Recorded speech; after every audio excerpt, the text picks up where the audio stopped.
Mr. Banks of opportunity, opportunity the golden, opportunity who must be grasped with both hands. How far in conscience can one go? Let us hear your views.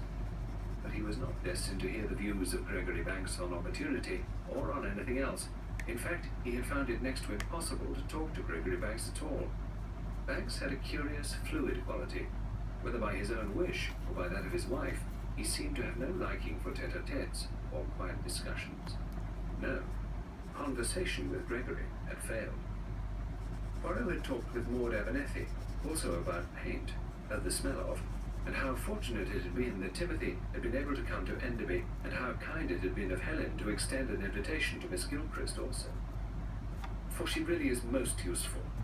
Timothy so often feels like a snack, and one cannot ask too much of other people's servants, but if there is a gas ring and a little